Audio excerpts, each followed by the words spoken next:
What's up, self-healers? Lisa Lightfeather here. Welcome to my channel, Closing the Gap, where we make a conscious effort to meet you where you're at on your healing and your spiritual journey.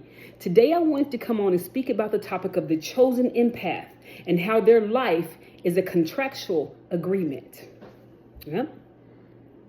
A lot of the chosen have been through hell and high water, but did you know that they chose this path? So before we come back into the 3D realm, this earthly realm, we look over our contracts, we read the small print, and we fully understand the assignment. We choose the parents that will fulfill that contract, that will assist us in fulfilling that contract. We choose our brothers and sisters, our mothers and fathers, our grandparents that will assist us in completing this contract.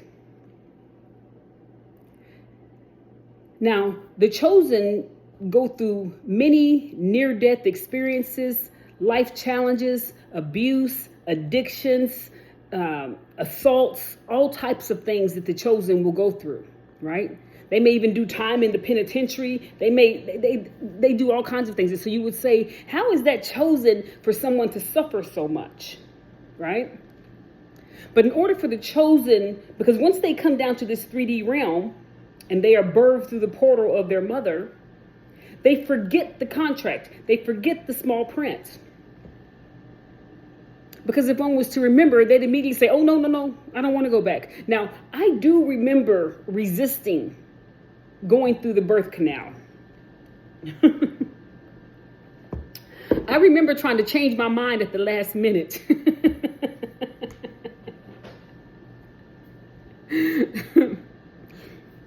But as soon as you come through the birth canal, then the contract begins. As soon as you're conceived in the mother's womb, the contract begins. The reason a lot of times that the mother is some type of alcoholic or drug user or something like that the whole time she's pregnant with you. She smokes cigarettes the whole time she's pregnant with you, or whatever the case may be. Or maybe not. My mother was incarcerated the majority of the time that she was pregnant with me. Because if she hadn't been incarcerated, then she probably would have done a tremendous amount of drugs. She probably did at the beginning, the first trimester, but somewhere along her pregnancy, she was incarcerated. So I was protected from the energy of the drug abuse. Yeah. So you're chosen from birth, right? And you know that before you come here, you know that you are going to suffer. And you ask yourself, why would anybody choose that? Why would anybody choose to suffer? Because your contract is to break the generational curses, to bring the darkness to light. Yeah? Your contract is to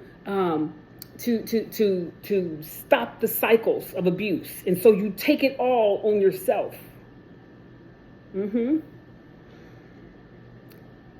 Now, the secret to this is that you're always protected. Will you be hurt? Will you be assaulted? Will you be embarrassed? Will you be gang stalked? Will you be shamed? You'll be all of that. But you will always come out on the other side. You'll always come out on the other side. Your ancestors are always walking with you. Before you come down here, you are assigned a team of ancestors that are for you. And a team of ancestors that are supposed to negate your contract. It's a serious game of chess. The thing is that it's the chosen empaths, they have free will. And so neither team of ancestors can force you to do anything. Right?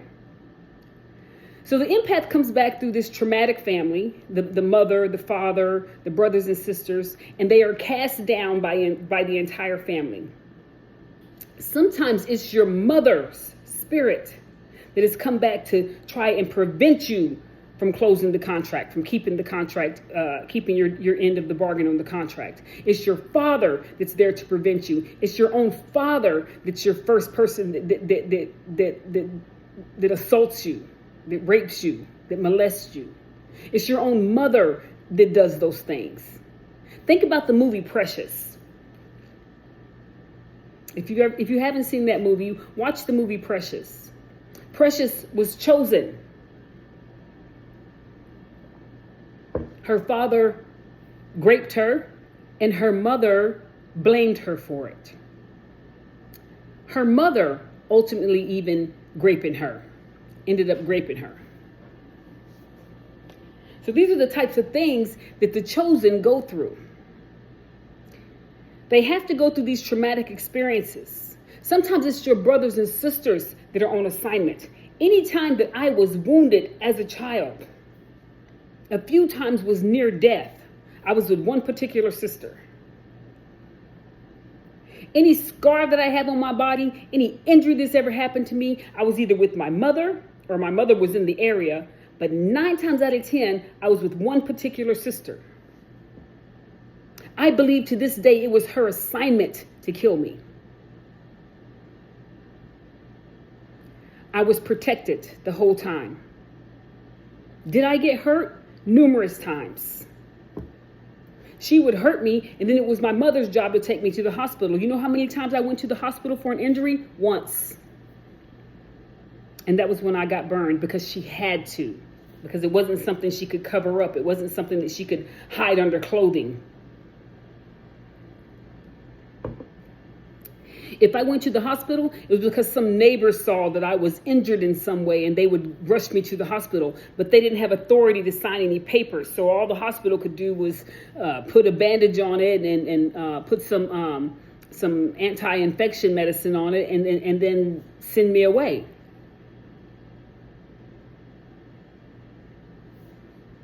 Things such as CPS, Child Protective Services, and things of that sort, they didn't care. They didn't care. The chosen would be taken away from the biological mother periodically and be put in a foster care, and then the foster parent would abuse them.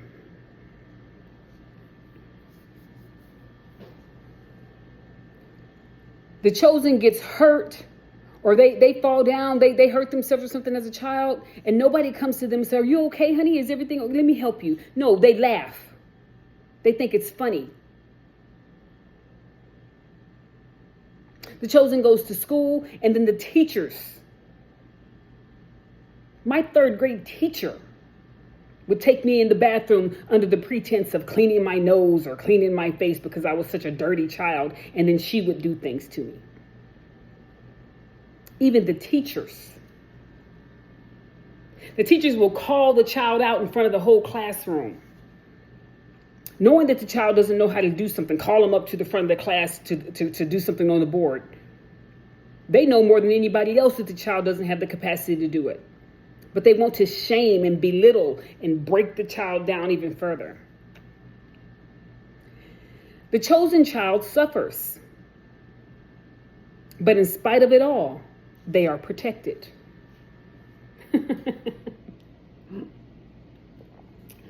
Someone might say, "I'd hate to have that kind of protection." Right.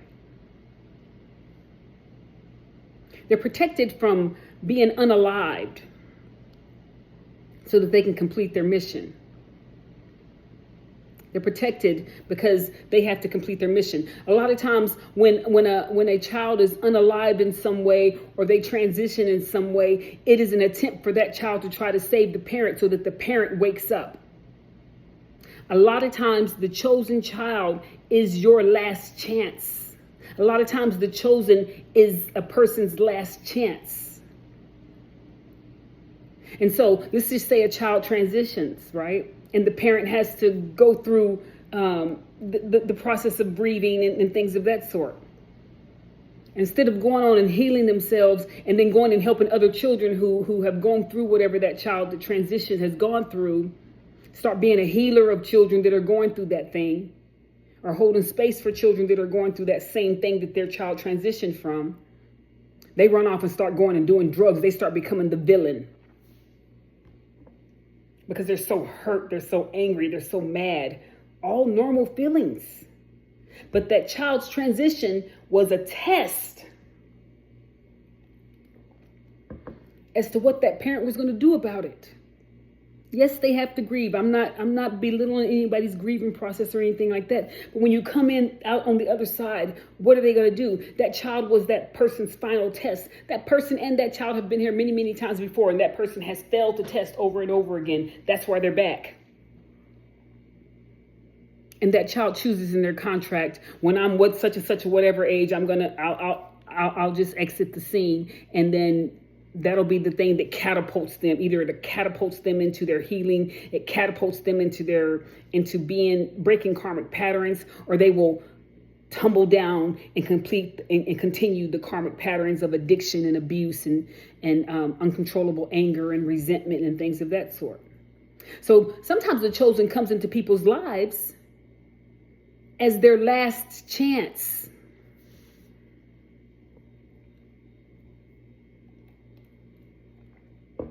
We literally come into people's lives to assist them in clearing their karmic debt.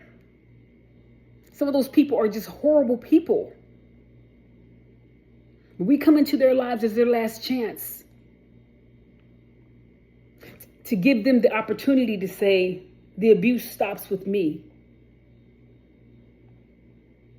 A lot of people fail. Even the chosen as an adult.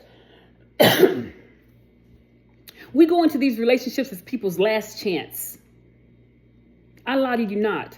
A lot of my relationships, I was the last person they were with before they transitioned.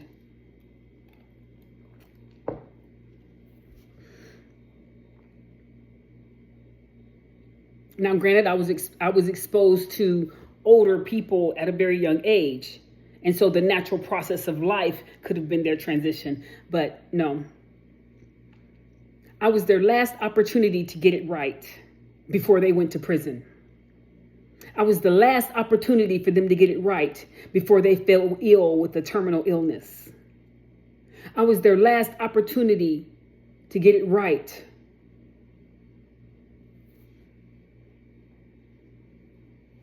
A lot of times the chosen is a person's last opportunity to shift their life, because we don't just come into people's lives.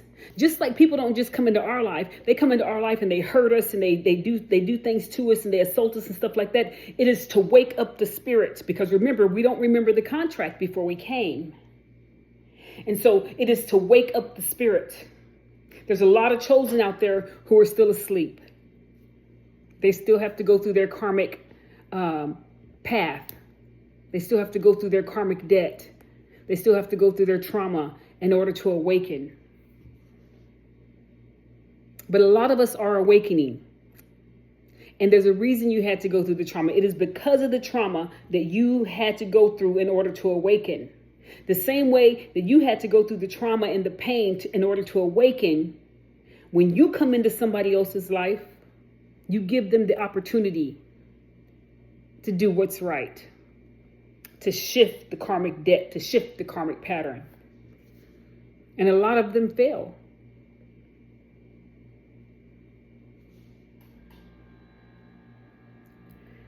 The chosen are born into families where the father is absent, or the mother or father, they may be there, but one's the narcissist and one's a enabler of the narcissist, or they're both narcissists, whatever, some type of mental health issue going on there. Narcissists don't usually feed on other narcissists, but one's a codependent, and so they just never quite stand in their power. They never heal. They never become the healer. They end up being the victim forever, right? Anyways, the chosen comes into these abusive homes, and the chosen child will be the one to sit next to the drug addicted mother until she wakes up, because they're afraid she might wake up and smoke a cigarette. This is my story. My sisters would run away from home. We were in this big, scary house. People broke in on us all the time. I saw my mother raped. I saw my sister raped. It just traumatic. Animals being abused, and we're being abused, neglect, all types of stuff. I had every reason that I should have left that home. When my two sisters ran away, I should have run away with them, because there's no way I should have been that brave to stay in that house with this woman who was inebriated with prescription medication. But I was so brave. I stayed. And the reason I stayed was because I didn't want her to wake up and try to get something to eat and choke on it, or try to light a cigarette and then burn the house down or burn herself up. I was always very protective of her, and I was her least liked child. The chosen will be the least liked child. And that child will still try to heal that person who hates them. When I got older and asked my mother, why did you hate me so much? I was the one that tried to help you all the time.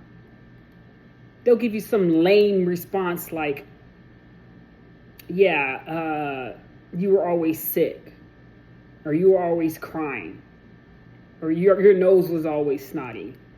Never mind that the lack of a safe space to live, and a lack of nurturing and caring, and a lack of, mothering is the reason that one was sick all the time, So they will cause the trauma to the chosen and then blame the chosen for having it. But the real reason, that's what they do in the 3D realm. The real reason they reject the chosen child is because their spirit knows that child's spirit has come back for that ass.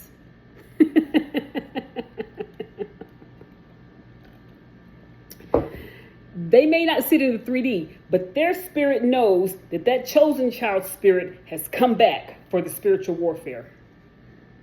We might be frail, snotty nose, always get sick. We might be whiny and all that, but that spirit of that chosen child has come back for that narcissistic spirit.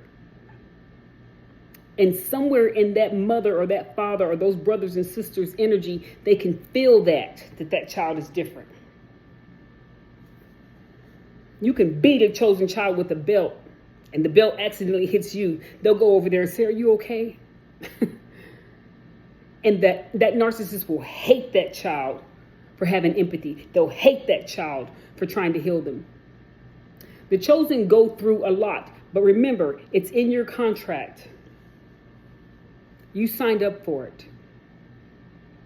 And you will be a lot of people's last chance to get it right, to turn the karmic wheel in the opposite direction. You'll be their last chance. Some people will pass, but most people won't.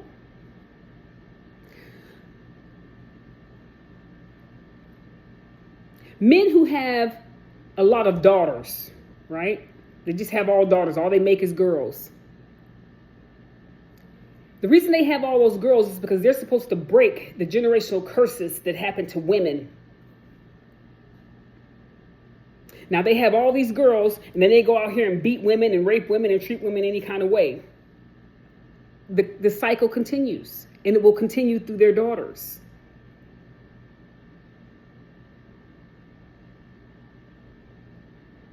So the chosen have free will as well, right?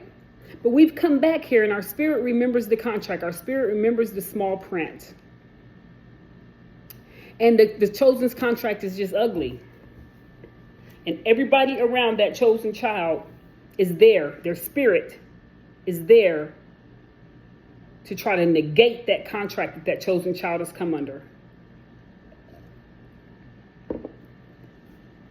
But all of their abuse is really breaking the chosen child, breaking the spirit, breaking the spirit, breaking the spirit. The child recovers, the teenager recovers, the adult recovers. They're just constantly trying to break the spirit until finally the spirit awakens.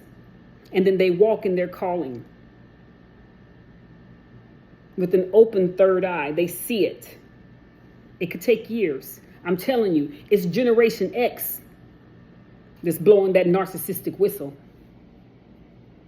We're the ones that are before the baby boomers, where our mothers and our grandmothers, they died. They spent 30, 40, 50 years in a relationship with a narcissist, just being abused, and they died abused, never saying anything. And they brought that into Generation X, and so we have suffered and suffered and suffered. They call us the silent generation, but it turns out we're not so silent after all. And they don't like that. They hate that. But it's time to put these narcissists on blast And it's time for the chosen empath, the healed empath, to stand in their power. It's time for the empath to awaken. And so, it's time for the empath to awaken and stand in their power and do their part in this global awakening. This is how I'm choosing to do my part with this part of my walk. And I hope that I've said something that can assist you along your journey. I hope I didn't rattle on too much, right? If you like my content, don't forget to like and subscribe. Maybe drop a comment. Let me know a little bit about your journey and any topics that you may like to speak about possibly. And don't forget to hit the bell notification so that you know the next time that I upload. Y'all have a good day. Thank you for tuning in to Closing the Gap.